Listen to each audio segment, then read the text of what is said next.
पाकिस्तान में कंगाली और भारत में दिवाली। आज मैं आपको समझाता हूं कि यह पूरा मामला क्या है। रात 8 बजे के बाद पाकिस्तान की हर रात काली हो रही है। पाकिस्तान में अब रात 8 बजे के बाद ना मॉल खुलेंगे ना बाजार।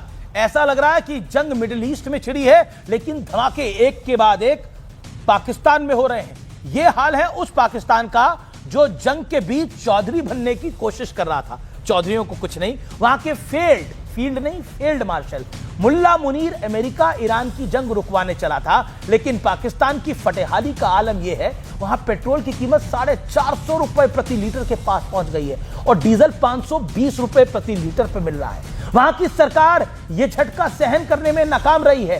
भीख मांग मांग कर मुल्क चला रहे हैं। शहबाज शरीफ को संयुक्त अरब अमीरात यानी यूएई ने तगड़ा झटका देते हुए कहा है, $2 अरब का कर्ज तुरंत वापस करो, नहीं तो तुम्हें देख लेंगे। यूएई ने पाकिस्तान को 17 अप्रैल तक का अल्टीमेटम देते हुए, डेडलाइन देते हुए कहा है कि कहीं से भीख मांगकर हमारे $2 अरब वापस करो। इसके साथ पाकिस्तान को सऊदी अरब के $5 अरब, चीन के $4 अरब भी वापस करने हैं। अगर यूएई ने पैसा वापस लिया तो दूसरे देश भी पाकिस्तान से अपना पैसा मांगेंगे। हालात इतने बदतर हो चुके हैं व्यूअर्स, पाकिस्तान के प्रधानमंत्री शहबाज शरीफ ने अपनी कैबिनेट मीटिंग में रात 8 बजे के बाद सभी दुकानें, मॉल्स को बंद करने का आदेश पारित करा है। सोचिए क्या हाल है। पाकिस्तान में शादियों को टालने के लिए कहा जा रहा है। रात को सड़कों पर सन्नाटा पसर रहा है और हमारे देश के कुछ नेता पिछले दिनों कहने लगे थे, देखिए पाकिस्तान कितना बड़ा धुरंधर हो गया है और वो जंग को रुकवाने की बात कर रहा है। भारत कहां खड़ा है?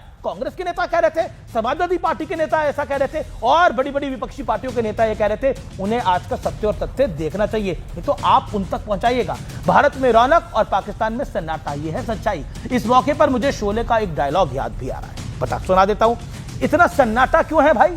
वहीं भारत का हाल देखिए। सरकार ने आगे बढ़कर एक्साइज ड्यूटी को कम किया, आप तक इसका इंपैक्ट नहीं आने दिया। इस मैथ को इस तरह समझिए, अगर सरकार पेट्रोल और डीजल पर 10 रुपए भी कम करती है तो इससे सरकार पर पूरे कैलेंडर ईयर में लगभग 1.25 लाख करोड़ से भी ज्यादा का इंपैक्ट यानी बोझ पड़ता है। सरकार ने सारा का सारा बोझ सहन कर लिया है अपने ऊपर। सोचिए आपका जीवन यहां कितना आसान है। पाकिस्तान में रात के बाद सब कुछ बंद है और यहां भारत में सब कुछ खुला है। भारत में आईपीएल अच्छे से चल रहा है, चुनाव हो रहे हैं, लोग हफ्ते में रोज ऑफिस जा रहे हैं और तो और मॉल जाकर लेट नाइट पिक्चर देखी जा रही है, लोग धुरंधर देख रहे हैं और तो और लोग ऑनलाइन खाना ऑर्डर कर रहे हैं।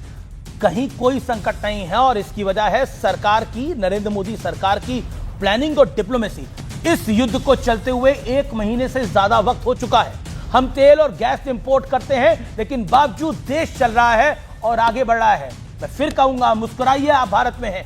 क्रूड $100 के ऊपर है, मुस्कुराइए, आप भारत में हैं। लेकिन आपका पेट्रोल और डीजल महंगा नहीं हुआ है। आप आईपीएल भी देख रहे हैं, धुरंधर भी देख रहे हैं, इसलिए मुस्कुराइए। आप हिंदुस्तान में हैं, मेरे और आपका हिंदुस्तान, और ये वो हिंदुस्तान है जो ना कभी झुका है ना कभी झुकेगा और डंके की चोट पर अपना काम करता चलेगा। मुस्कुराइए, आप भारत में।